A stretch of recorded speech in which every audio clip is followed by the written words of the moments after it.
अस्सलामुअलैकुम। उम्मीद करता हूँ आप सब लोग खैर वाफियत से होंगे। दोस्तों, आपको आपके अपने YouTube channel Ali vlog TV में खुश आमदीद कहता हूँ।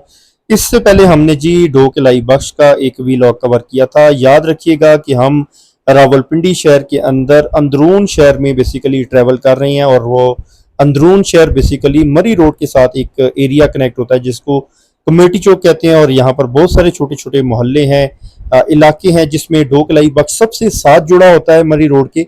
उसके साथ नंबर आता है जी डोखब्बा का, और डोखब्बा की गलियों में आपको आज टूर करवा रहे हैं। अंदरून शहर का इलाका है, तो इट मीन्स कि ये आप समझ लें कि पार्टीशन के थोड़े ही बाद, यानी कि 10 से 20 साल के बाद यहाँ पर लोग आबाद होना शुरू हो चुके थे। ये 7 नंबर गली में मैं एंटर हो चुका हूँ। ये आप कह सकते हैं कि डोखब्बा में सबसे इम्पॉर्टेंट या मेन गली है। रेफरेंस के तौर पर भी कहीं पर भी किसी भी जगह पर डोखब्बा खब्बा की गलियों में अगर आपने जाना है तो 7 नंबर गली का रेफरेंस दिया जाता है। और इसके बिल्कुल सामने आपको कब्रिस्तान भी मिलेगा, इसको कहते हैं जदीद कब्रिस्तान। जबकि जो ढोकलाई बख्श जो कि कमेटी चौक के साथ जुड़ा हुआ इलाका है, उसका जो कब्रिस्तान लगता है वो कदीम कब्रिस्तान लगता है। इसको बहरहाल 2 से 3 कब्रिस्तान लगते हैं। कदीम वाला भी आप कह सकते हैं कि साथ साथ ही जुड़ा हुआ है, और ये जदीद कब्रिस्तान था। जदीद से मुराद ये नहीं है कि ये 5-10 सालों में आबाद हुआ है, ये भी काफी पुराना कब्रिस्तान है। और अभी मेन रोड पर जब हम जाएंगे तो मेन रोड पर भी एक कब्रिस्तान आता है जिसको गुलबर्ग का कब्रिस्तान भी कहते हैं, डोखबा का भी कब्रिस्तान कहते हैं, और PAF का भी कब्रिस्तान कहते हैं। तो चलें अभी क्विकली बात कर लेते हैं यहाँ बुनियादी सहूलियात के हवाले से, यानी कि पानी, बिजली, गैस, इंटरनेट के हवाले से। तो यार पुराना इलाका है, तो ऑफकोर्स यहाँ पर पानी, बिजली, गैस, इंटरनेट हर चीज़ अवेलेबल है। पानी में आपको मुख्तलिफ कैटेगरीज में मिल जाती हैं। गली मोहल्लों में लोगों ने बोर भी करवाए हुए हैं। यहाँ पर कुएं भी हैं घरों के अंदर। बाज़ घरों के अंदर कुओं का पानी है जो कि माशाल्लाह ज़बरदस्त सिस्टम है, जो कि पाकिस्तान बनने के बाद जिन घरों के अंदर कुएं थे वो आज तक अल्हम्दुलिल्लाह बिल्कुल सही चल रहे हैं। और जगह जगह पर आपको यहाँ पर गवर्नमेंट के भी बोर नजर आएंगे। कुछ रास्ते में आपको नाले भी नजर आएंगे। बस माहौल इसी तरह है। सीवरेज का सिस्टम अगर बात करें तो वो कोई अंडरग्राउंड नहीं है, ठीक है, जैसे कोई सोसाइटीज में होता है। जब गली मोहल्ला की बात आ जाए तो किसी भी शहर से आपका ताल्लुक है तो आपको इसी तरह का कोई माहौल मिलता है। लेकिन अगर शहर इक़्तिदार की बात करें तो आपको रावलपिंडी में मोस्टली अंदरून शहर में भी अगर आप चले जाएं तो गलियां जो हैं वो थोड़ा बेहतर हालत में मिलती हैं, यानी कि थोड़ी खुली मिलती हैं। 20 फुट की तो कम से कम गली होती है, 30 फुट की भी गली होती है। यहाँ पर अब आ जाते हैं जी मरला रेट के हवाले से। तो यहाँ पर मरला रेट जो है ना वो तकरीबन 25 लाख से 35 लाख तक की ब्रैकेट में है, यानी कि अच्छा खासा रेट है। ये रेट तो आपको सोसाइटीज में भी नहीं मिलता, और वजह सिंपल फैसिलिटीज हैं, ठीक है। और यहाँ पर अब रेंट के हवाले से बात करें कि रेंट क्या चल रही है, तो यार अब वो डिपेंड करता है कि 2 कमरों का आप मकान ले रहे हैं, 3 कमरों का ले रहे हैं, या फिर 4 कमरों का ले रहे हैं, नीचे वाला पोर्शन ले रहे हैं, ऊपर वाला पोर्शन ले रहे हैं। अच्छा, जो हमने कब्रिस्तान आपको दिखाया था वही कब्रिस्तान यहाँ से इसकी एंट्रेंस है। तो लगे हाथों इस कब्रिस्तान का भी आपको व्यू करवाता हूँ। जदीद नाम जरूर है, लेकिन इट डजेंट मीन कि यहाँ पर ये कोई अपेरेंटली रिसेंटली कोई 5-10 साल में बना है। ये कब्रें यहाँ पर पिछले सदी की भी हैं, मतलब कोई 100 साल से भी पुरानी कब्रें यहाँ पर मौजूद हैं। लेकिन जो कदीम है ना, जो ढोकलाई बख्श के साथ कब्रिस्तान लगता है, वहाँ तो 200 साल पुरानी भी कब्रें हैं, ठीक है। तो इससे ये मालूम होता है कि यार रावलपिंडी एक पुराना शहर है, और यहाँ पर अच्छी खासी जो नॉन मुस्लिम कम्युनिटी थी वो आबाद थी, जिसमें सर फहरिस्त हिंदू और सिख कम्युनिटी थी, ठीक है। बाद में अल्हम्दुलिल्लाह यहाँ पर जो मुसलमान आबाद हो गए, और ऑब्वियस सी बात है जब पाकिस्तान आज़ाद हुआ तो मुस्लिम की अक्सरियत थी इस मुल्क, हमारे अपने मुल्क में। तो अच्छा, अब ये मैं यहाँ से क्यों आया हूँ, बेसिकली मैं आपको थोड़ा सा एरिया भी समझाना चाह रहा था कि यार जो डोखब्बा है ना वो ढोकलाई बख्श के बिल्कुल साथ जुड़ा हुआ है। तो इस कब्रिस्तान से ही इसकी एग्जांपल ले लेते हैं कि ये कब्रिस्तान डोखब्बा से शुरू हुआ है और ढोकलाई बख्श पे ये खत्म हो जाता है। ये बैक एंड के ऊपर सारा ढोकलाई बख्श का एरिया स्टार्ट हो जाता है। अच्छा, अगर हमने राइट जाना है ना तो ये ढोकलाई बख्श आ जाएगा, और वो फिर आगे दोबारा से मरी रोड पर हम चले जाएंगे। लेकिन हम जाएंगे लेफ्ट साइड पर, जहां पर दोबारा से हम डोखब्बा में मूव कर जाएंगे। डोखब्बा का एक सब एरिया भी आप कह सकते हैं, या यूं कह लें कि एक मजीद भी डोखब्बा के साथ एरिया कनेक्ट होता है।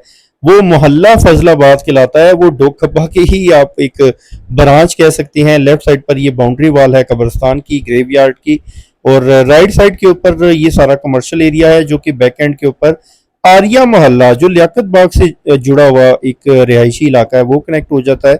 और उस हवाले से हम ऑलरेडी एक व्लॉग बना चुके हैं।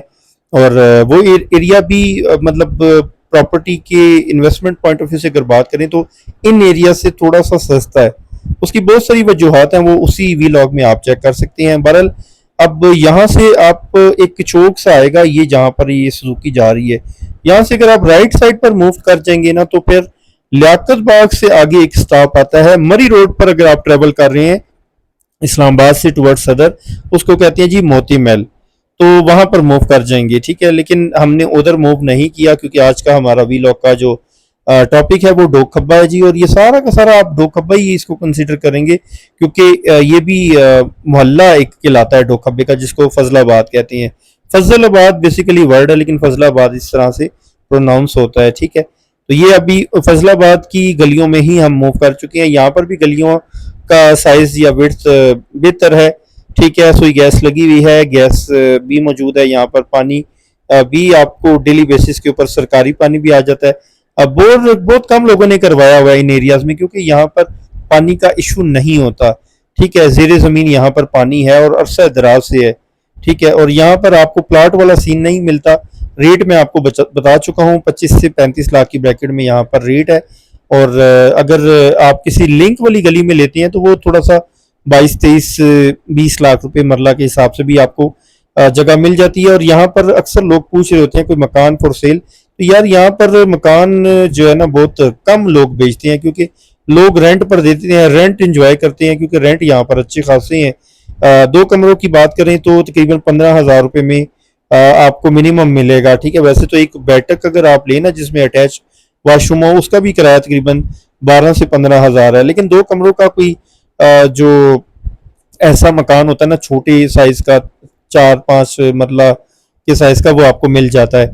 इसी तरह अगर बात करें जनाब 5 मरला मकान की, तो आप 3 कमरों वाला मकान ढूंढ रहे हो तो वो आपको तकरीबन 20 से 30,000 रुपए की ब्रैकेट में मिलता है। वो डिपेंड करता है कौन सी गली में आप ले रहे हैं और मकान कितना पुराना या नया है। कुछ मकान ऐसे भी हैं जो थोड़े नए बने हैं, वो बहुत आप समझ लें कि 1% कह लें 100 में से, क्योंकि शायद ही कोई ऐसा प्लॉट हो जो कि डिमोलिश करके किसी ने दोबारा से मकान बनाया हो। तो डोकबा काफी बड़ा इलाका है रावलपिंडी का। अक्सर लोग इसको दिल भी कहते हैं, मतलब कि ये पुराना एरिया है, मंजा हुआ एरिया है, तमाम सहूलियात वाला एरिया है। और आपने क्लिनिक जाना है, बच्चों की स्कूलिंग का आपको इशू है तो गली मोहल्ले में आपके स्कूल्स हैं, क्लिनिक्स हैं, होम्योपैथिक स्टोर्स हैं। और मेन रोड के ऊपर आपको सारा कमर्शियल सेक्टर मिल जाता है जहां पर आपको गाड़ियों की, बाइक्स की वर्कशॉप्स मिल जाती हैं। इसके अलावा पब्लिक ट्रांसपोर्ट यहाँ पर इजी है, उबर, क्रीम बाइक या रिक्शा और चिंगची रिक्शे और बहुत सारी और भी ट्रांसपोर्ट आपको इजीली मिल जाती है। यानी कि जिंदगी गुजारने के पॉइंट ऑफ व्यू से ये इलाका गुंजानबाज जरूर है लेकिन हर फैसिलिटी यहाँ पर अवेलेबल है। जो लोग जरा skun.com एरिया देखते हैं वो फिर यहाँ पर ना आए, ठीक है, क्योंकि यहाँ पर गली मोहल्लों में फिर इसी तरह रेडियो सिस्टम भी आम है। रेडियो सिस्टम से मेरा मुराद कि कोई बाउंड्री वाल तो है नहीं किसी गली में कि भाई यहाँ पर कोई सब्जी वाला कोई अपनी सब्जी नहीं बेचेगा या कोई भी प्रोडक्ट वो सेल कर रहा है। यहाँ पर तो रात को 10-11 बजे तक भी लोग जो है ना डिस्टर्ब हो रहे होते हैं। जो लोग इस तरह के माहौल में रहने के आदी ना हो, जो लोग आदी होते हैं वो यूज टू हो जाते हैं। और जिस कब्रिस्तान की मैं आपको बात बता रहा था ना, वो ये कब्रिस्तान है, मेन रोड के साथ ही बिल्कुल जुड़ा हुआ है। और इस एरिया को गुलबर्ग टाउन का कब्रिस्तान भी कहते हैं, PAF का कब्रिस्तान, PAF यानी कि यहाँ पर आगे नूर खान एयरबेस भी कनेक्ट होती है। चलने लगे तो आपको मैं गुलबर्ग टाउन का भी विजिट करवा देता हूँ। ये गुलबर्ग टाउन वो नहीं है, और भी बहुत सारे गुलबर्ग के नाम से एरियाज हैं, पिंडी के अंदर भी हैं, लाहौर के अंदर भी हैं। ये पिंडी का डोकब्बा का एक सब एरिया, जैसे मोहल्ला फजलाबाद था इसी तरह डोकब्बा का एक दूसरा मोहल्ला भी है जिसको गुलबर्ग टाउन भी कहते हैं। वैसे एक छोटी सी कॉलोनी है, यहाँ रेट थोड़ा सा ज्यादा है, यहाँ तक 35 लाख रुपए मरला है, क्योंकि एक छोटी सी गेटेड कम्युनिटी भी कह लें। यहाँ पर आपको सिक्योरिटी पॉइंट ऑफ व्यू से गार्ड वगैरह, यहाँ ये देखें ना बैरियर लगा हुआ है।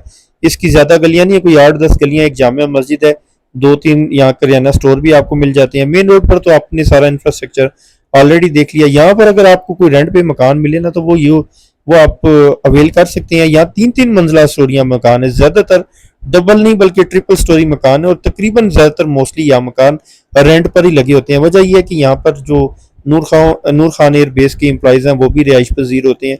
और अच्छा साफ सुथरा एरिया है।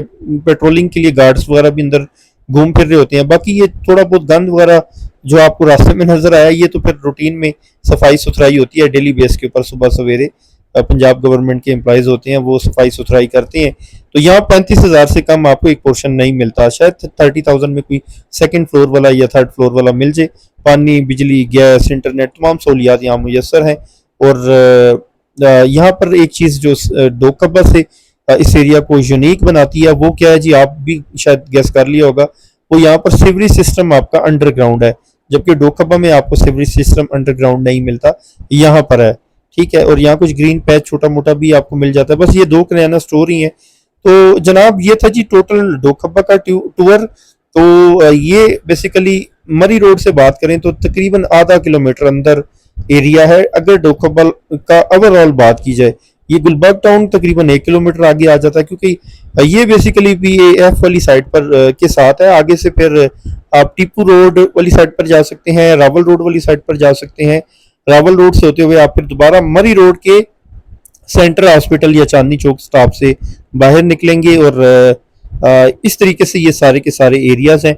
लेकिन यार अगर आपका बजट कम है, आप रेंट के ऊपर आना चाह रहे हैं ना, तो यहाँ पर आप आ सकते हैं। इन एरियाज में आप के बच्चों की स्कूलिंग का मसला भी ज़्यादा आपको तंग नहीं करेगा। और सबसे अहम बात बताने लगा हूँ, आपके बच्चों के कपड़े, पैम्पर्स, जूते, मोबाइल एक्सेसरीज, क्रॉकरी का सामान, ये सारा बाजार ना यहाँ से 1 से बल्कि 1.5 किलोमीटर, जिसको राजा बाजार, ननकारी बाजार, बोर्ड बाजार, गल्ला मंडी, हर चीज यहाँ से मिल जाती है और होलसेल प्राइस पे मिलती है। तो रेंट के हवाले से आपने खुद यहाँ पर आना है, प्रॉपर्टी डीलर से मिलना है, वो आपको एक दिन में मल्टीपल ऑप्शन दिखा देंगे। या फिर आप ज़मीन.com, OLX, फेसबुक पर भी चेक कर लें, डोकबा लिख कर रेंट हाउसेज वगैरह, आपको बहुत सारे ऑप्शंस मिल जाएंगे। बहरहाल जी ये थी आज की छोटी सी मेरी कोशिश। होपफुली आपको डोकबा का टूर जो है वो पसंद आया होगा। इंशाल्लाह नेक्स्ट वीलॉग में, नेक्स्ट टॉपिक, नेक्स्ट इलाके में एक बार फिर आपसे मुलाकात होगी। अपना बहुत सारा ढेरों सारा ख्याल रखिएगा, दुआ में याद रखिएगा और मुझे दीजिए इजाज़त। अल्लाह ने के बान और अल्लाह हाफिज।